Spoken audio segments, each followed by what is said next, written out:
Steel Dynamics is a leader in the mini-mill steelmaking industry with a focus on value-added products with demanding quality requirements. And at the heart of the mini-mill process, a more environmentally friendly way of making steel is scrap steel. Lots and lots of scrap steel. In fact, about 75% of the material SDI uses to make new prime steel consists of scrap steel that is often left to rust in junkyards or litter the countryside. SDI also owns OmniSource, the second largest scrap recycling company in North America. And that's where our story begins, at an OmniSource facility in Indianapolis. OmniSource collects and processes ferrous scrap and non-ferrous scrap at more than 70 facilities around the country. Here at one of OmniSource's 5 facilities in Indianapolis, a gigantic shredder reduces entire automobiles and other large pieces of scrap into smaller sections that will fit into the flat roll division's electric arc furnaces. After the scrap is shredded, giant magnets separate the ferrous materials from the non-ferrous. Non-ferrous scrap is conveyed away for further sorting. Just as in the mini-mill steelmaking process, nothing goes to waste.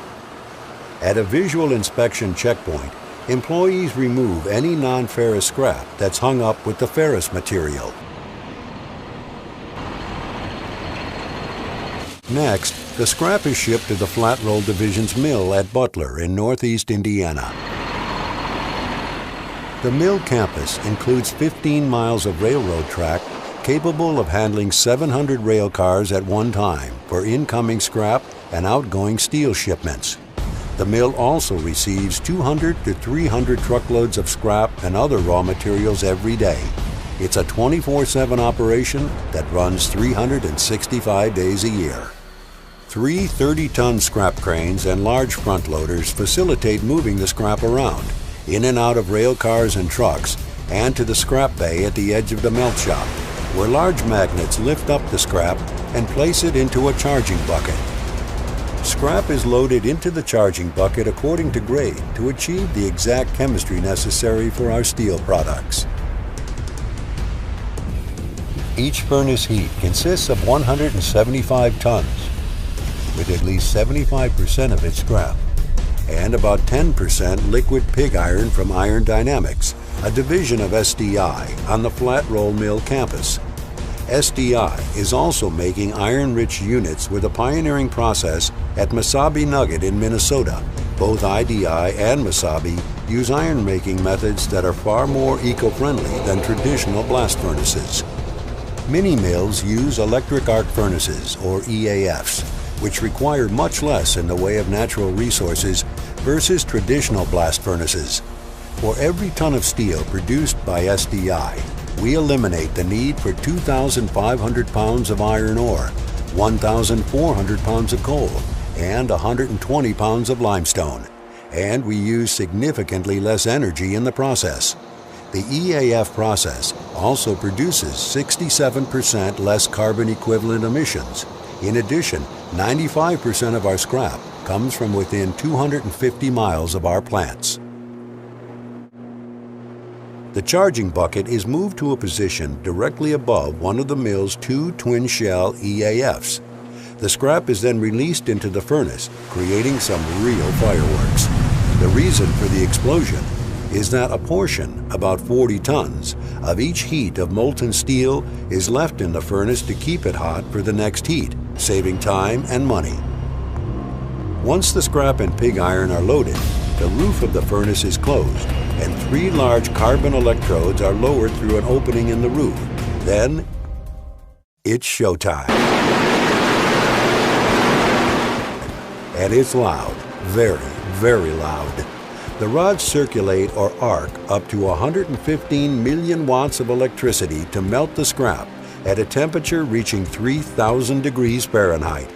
The power is on for about 35 minutes to complete the melting of each heat, which is a good reason why our monthly electric bill is about $7 to $8 million. Once a heat is completely melted, the furnace is tipped to pour off the slag, a collection of impurities that rises to the top of the heat. The molten steel is then tapped through the bottom of the furnace and into a ladle. The steel then goes to the ladle metallurgy furnace, or LMF, where a variety of processes can be accomplished, including desulfurization and deoxidation. The temperature of the steel can be adjusted with carbon electrodes, and the chemistry of the steel can be changed by reducing some alloy elements and the introduction of others. From the ladle metallurgy furnace, the steel goes to the thin slab casters. On the caster deck, the turret rotates to exchange an emptied ladle with another ladle filled with molten metal. As it goes through the casters, the molten steel, now about 2,800 degrees Fahrenheit, is converted into a continuous ribbon of steel approximately 60 millimeters thick and up to 180 feet long. These thin slabs can be rolled into steel sheet much more quickly, efficiently, and cost-effectively than the much thicker slabs produced at traditional integrated steel mills.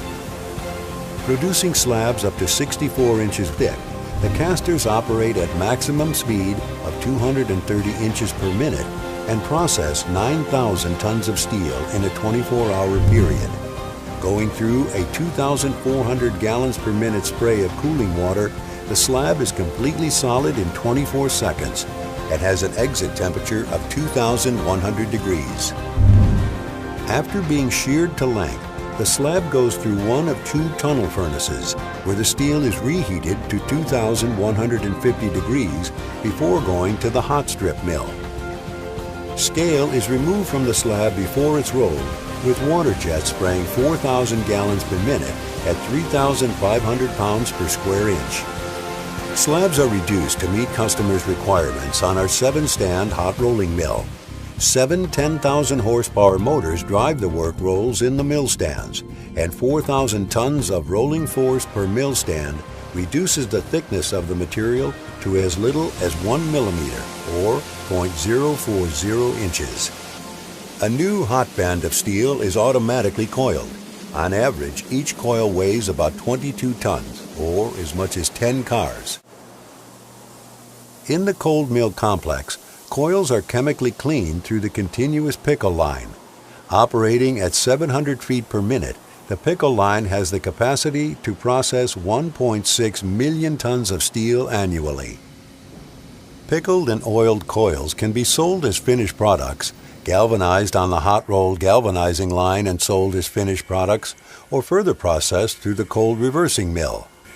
Hot band is uncoiled on the reversing cold mill, where the gauge will be further reduced to as light as 11,000ths of an inch. Coils that have gone through the reversing mill are usually galvanized or annealed. On one of our 2 galvanizing lines at Butler, an employee removes the dross, or impurities, from the surface of a zinc pot holding as much as 180 tons of molten metal. SDI's galvanizing lines offer a variety of value-added services, such as inline temper passing, tension leveling, chemical treatment, acrylic coating, and oiling. Annealed coils go through the temper mill and are sold or painted on our coil coating lines. Here we are on the banks of the Ohio River in southern Indiana. Jeffersonville produces hot-dipped galvanized galvalume, acrylic-coated galvalume, and acrylic-coated galvanized steel as wide as 61 inches. In fact, SDI is the only company in North America to make galvalume in widths wider than 50 inches. Before being introduced into the main pot containing galvalume coating, an aluminum zinc ingot is melted in a pre-melt pot that flows into the main pot to maintain a more consistent temperature. Here, a coil of galvalume is checked for surface defects. Jeffersonville is also home to one of our 2 state-of-the-art coil coating lines operated by the Flat Roll Division. The coil coating lines at Jeffersonville and at Butler give the division a capacity to paint approximately 500,000 tons of steel each year. SDI's Flat Roll Division is the only steel mill operation in the United States that paints its own steel. The 8-story accumulator unwinds a coil, allowing faster continuous coating. Some coils of thinner gauge steel would measure as long as 5 miles if completely unwound. The coil coating line has 3 coaters, 1 for primer and 2 for the top and bottom finish coating, making quick color changes possible. These lines have the most state-of-the-art equipment in the industry, including vision technology, producing the highest quality pre-painted coils available in the world. Whether coils are coated at Butler or at Jeffersonville, the highest standards of quality are maintained through continuous monitoring with leading-edge technology and equipment and well-trained eyes. We recently installed equipment that allows coils to be placed on pallets. Coils placed on pallets are easier to handle for our customers who depend on forklifts to move materials in their facilities. Coated coils are staged for shipment to our customers in a broad range of industries who use our steel in a wide variety of applications. Scrap produced during processing at Jeffersonville is loaded for shipment back to the Butler mill where, you guessed it, the scrap will be melted and used again to make new steel. It's a full circle.